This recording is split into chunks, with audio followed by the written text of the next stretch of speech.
औज़ुबिल्लाहिमिनश्शैतानिर्रजीम बिस्मिल्लाहिर्रहमानिर्रहीम। कल का हमारा जो टॉपिक था वो था who takes care of our cities. हमारी जो शहर हैं उनकी देखभाल कौन करता है। वहाँ जो गार्बेज जमा होता है, कूड़ा करकट कचरा, वहाँ पे पानी का इंतज़ाम, स्कूलों की देख रेख, हॉस्पिटल्स की देख रेख वगैरह ये कौन करता है। तो हमें कल पता चला कि ये म्यूनिसिपल कॉरपोरेशन का काम है। तो उन्हीं के ये जिम्मेदारी होती है कि वो इसकी देखरेख करें। आज हम देखेंगे how does municipal corporation get the money. ये जो म्यूनिसिपल कॉरपोरेशन है, ये जो इसके लिए इतना सारा काम करते हैं, ये मनी जो है, पैसा जो इसके लिए खर्च आता है, वो ये कहाँ से लाते हैं। Do you remember reading about text in the chapter what is government.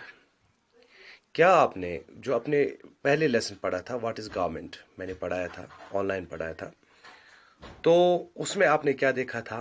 Taxes. Government taxes charge करती है। कोई दुकान पे कोई चीज़ लेता है उस पर टैक्स लगता है, कोई फिल्म देखने जाता है सिनेमा हॉल में उस पर टैक्स लगता है, कोई यानी कि हर एक बिजनेस पे, हर एक काम पे टैक्स लगता है। यहाँ तक कि दुकानदार जो दुकान चलाता है उस पर भी टैक्स लगता है, और जिसका बड़ा मकान होता है उसका उसी हिसाब से टैक्स लगता है। हर एक चीज़ पे टैक्स लगता है और हम लोग उसको पे करते हैं।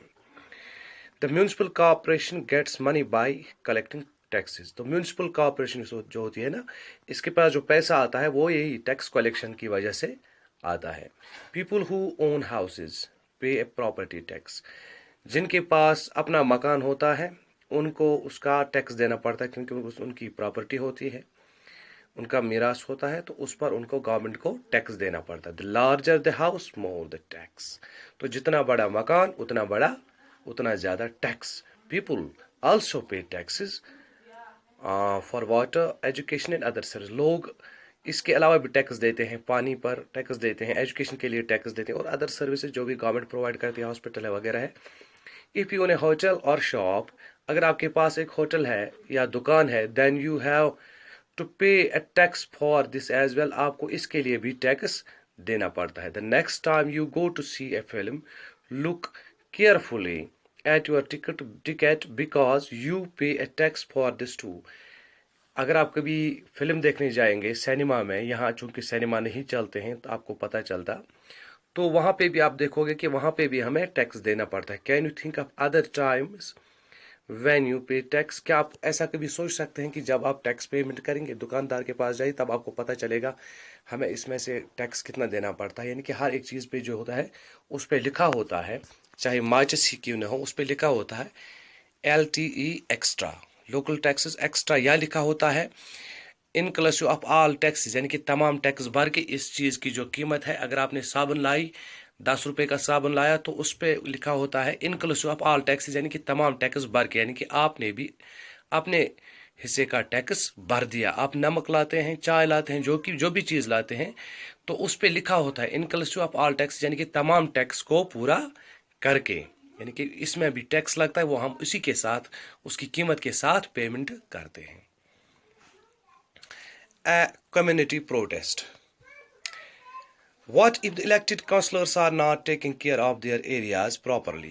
क्या हो जाता है अगर जो हमारा म्यूनिसिपल कमेटी में जो हमारा मेंबर होता है, काउंसलर होता है, वो अगर काम नहीं करता है, अपने वार्ड की देखरेख नहीं करता, ये नहीं देखता कि कहाँ पे क्या प्रॉब्लम है, तो क्या हो जाता है? यास्मीन खाला tells the children about such one such example. तो यास्मीन खाला बच्चों को इसी के बारे में एक कहानी बता रही है। If garbage is left lying around it lying, अगर कहीं पे कचरा जो है पड़ा हुआ है, तो इसके इर्द गिर्द डॉग्स, रैट्स एंड फ्लाइज, यानी कि कुत्ते आते हैं, बिल्लियाँ आती हैं और मक्खियाँ बैठती हैं। The smell can be very bad, तो इसकी जो बू आती है, बहुत बदबू आती है। पीपल कैन फॉल इल, लोग बीमार हो सकते हैं। Our area use to have garbage lying all over. ये कहते हैं यास्मीन खाला, हमारे एरिया में एक दिन क्या हुआ, ये जो कचरा था हर तरफ था, हर जगह था।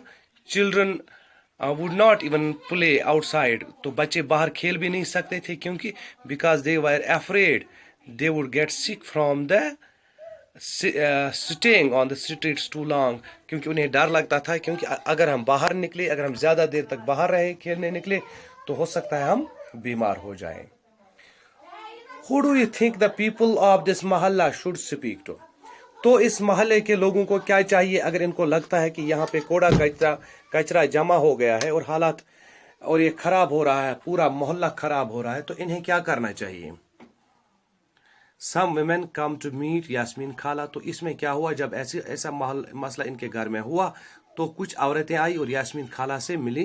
दे were discussing what to do. तो इस पर बहस करने लगी कि हमें क्या करना चाहिए, क्योंकि हमारा मोहल्ला जो है पूरी तरह से खराब हो चुका है, ये हर तरफ कचरा ही कचरा है। तो इन्होंने फैसला किया, let us go to the ward councillor. One women said. तो एक औरत ने कहा, हम क्या करते हैं, हम अपने काउंसलर के पास जाते हैं, जो हमारा वार्ड मेंबर है उसके पास जाते हैं। Yes, we elected him. We should demand an answer from him. तो इन्होंने कहा कि ठीक है, हमने उसे जिताया है, हमने उसे इलेक्ट किया है, हमने उसे वोट दिया है, तो वो उससे हमारा काम करना ही पड़ेगा। But will he listen to us? क्या वो हमारी बात सुनेगा? If we all go together, he will. तो इन्होंने कहा कि अगर हम एक साथ जाएंगे तो उसे हमारी बात सुननी पड़ेगी। So the women went to the ward councillor's house. तो ये औरतें जो हैं वार्ड काउंसलर के घर चली गई। तो क्या किया, they began shouting slogans outside his house. उससे मकान के बाहर नारेबाजी करने लगी। He came out. वो बाहर निकला एंड आस्क्ड देम। तो इनसे पूछा, व्हाट वाज रॉन्ग, क्या बात है, प्रॉब्लम क्या है? The women told him their problem. तो औरतों ने उसे अपनी प्रॉब्लम बता दी। He said. तो उसने कहा, he would go with them to meet the commissioner. इसने उनको कहा कि मैं आपको कमिश्नर के काउंसलर जो कमिश्नर है, तो मैं आपको उसके साथ उसके पास जाऊंगा, लेकिन आपको मेरे साथ आना पड़ेगा। He asked them to write an application. इसने इनको कहा कि तुम एक एप्लीकेशन, दरखास्त लिख के रखो, petition to the councillor. Councillor के नाम एक दरखास्त लिखो and get it signed by the people in the मोहल्ले में तमाम जो लोग रहते हैं उनसे उनके उस पर दस्तखत ले लो। That evening children ran from house to house. उस शाम क्या हुआ, बच्चे एक घर से दूसरे घर यानी कि तमाम घरों में जा पहुंचे। Asking people to sign the application, ताकि सब लोगों से उस पर साइन ले सकें। तो इन्होंने ऐसा ही किया। अब यहां पे थिंक, आप सोचिए, सोचने के लिए है। Why does the ward councillor ask them to write an application. तो वार्ड काउंसलर ने इन्हें कहा कि आप एप्लीकेशन लिखिए। आपको क्या लगता है क्यों? ताकि हम कानूनी तरीके से अपनी बात कमिश्नर तक पहुंचा सकें और अपनी जो प्रॉब्लम है उसे बता सकें। What are they getting it signed, why are they getting it signed by more and more people. तो उन्हें क्यों चाहिए था कि वो बहुत सारे लोगों के उस पर साइन लें, दस्तखत लें? क्यों? ताकि उसे पता चले कि सब लोग यही चाहते हैं। The next morning a large group of women and ward councillor went to the municipal corporation house. तो अगली सुबह ये औरतें और ये ward councillor municipal corporation office में चली गई। They told him that garbage was not collected regularly in their मोहल्ला। तो उन्होंने कमिश्नर से कहा कि हमारे मोहल्ले में जो कचरा पड़ा है उसे रोजाना हटाया नहीं जाता है। The commissioner said. तो कमिश्नर ने जवाब दिया that the corporation did not have enough trucks. इसने कहा कि हमारे पास उतनी ट्रक्स नहीं है कि हम इस कचरे को उठाएं। तो लोगों ने कहा, औरतों ने क्या कहा, you have enough trucks to collect garbage from rich मोहल्लास। तो इन्होंने सेड वुमेन। तो इन औरतों ने कहा कि आपके पास ट्रकें हैं, हमारे लिए नहीं है, लेकिन किन के लिए हैं? जो अमीर मोहल्ले हैं, जहां पे अमीर लोग रहते हैं, उनके लिए आपके पास बहुत सारी ट्रक्स हैं, है कि नहीं है? तो हाँ, and they have no shortage of water in the summer. और उनको गर्मियों में पानी की किल्लत भी नहीं होती है। हाँ, we all have an equal right to these basic facilities, all women said. तो तमाम औरतों ने मिलकर कहा कि हमें भी हक है तमाम फैसिलिटीज हासिल करने का, जो हमारी बुनियादी हक है। The commissioner did not have an answer. इस बात पर कमिश्नर के पास कोई जवाब नहीं था। He said that he would take care of it in 2 days। तो इसने कहा 2 दिन के अंदर मैं ये देख लूंगा क्या मामला है और आपका ये मसला जो है हल हो जाएगा। But even after many days, 2 दिन क्या बहुत सारे दिन हो गए, नथिंग हैपेंड, कुछ नहीं हुआ। The garbage was still lying there. तो जो कचरा था वहीं पे पड़े का पड़ा रहा। The women got together again. तो औरतें फिर जमा हो गई। जब जमा हुई, they went to the commissioner. वो कमिश्नर के पास चली गई, कमिश्नर ऑफिस चली गई एंड शाउटेड स्लो। तो वहां पे उन्होंने बाहर नारेबाजी की। आफ्टर दिस प्रोटेस्ट, तो जब इन्होंने एहतजाज किया, प्रोटेस्ट किया, the cleaning in their area became more regular, तब से उनका एरिया जो है रेगुलरली साफ होता रहा। यानी कि फिर उन्होंने उसके लिए जो कर्मचारी थे, काम करने वाले वर्कर्स थे, उनको भेज दिया, उसको सफाई करने के लिए ट्रक्स भी भेज दिए, जो कुछ भी चाहिए था रेगुलरली होने लगा। Think why are the women protesting, ये जो औरतें थी एहतजाज क्यों कर रही थी? क्योंकि उनके मोहल्ले में कचरा पड़ा था और जिसे म्यूनिसिपल कॉर्पोरेशन वाले साफ नहीं कर रहे थे। Why did they speak to the ward councillor, तो उन्होंने वार्ड काउंसलर से बात क्यों की? क्योंकि वो उनका नुमाइंदा था, उन्होंने उसे चुना था, उसे वोट दिया था, इसलिए पहले उनको उसी के पास जाना था ताकि वो उनकी तरफ से बात करें। Why did the commissioner solve their problem once they protested, तो जब उन्होंने एहतजाज किया तो कमिश्नर ने उनका जो मसला था हल क्यों किया? क्योंकि उसे लगा कि अब ये मसला ऊपर तक जाएगा, हो सकता है या इससे आगे जाए, डिस्ट्रिक्ट लेवल डीसी के पास जाएं या डिविजनल कमिश्नर के पास जाएं या मिनिस्टर के पास जाएं, ये हाई लेवल पे हो जाएगा, मेरे लिए प्रॉब्लम हो जाएगी। Do you know when and how often garbage gets collected in your area? Do you know, क्या आप जानते हैं व्हेन, कब और कैसे आपके यहाँ जो गार्बेज पड़ा होता है, कचरा पड़ा होता है, कैसे जमा किया जाता है? क्योंकि गाँव में ऐसा सिस्टम नहीं होता है और आप लोग ऐसे बाहर तो नहीं निकलते हैं, ज़्यादातर शहरों में बाज़ारों में नहीं रहते हैं।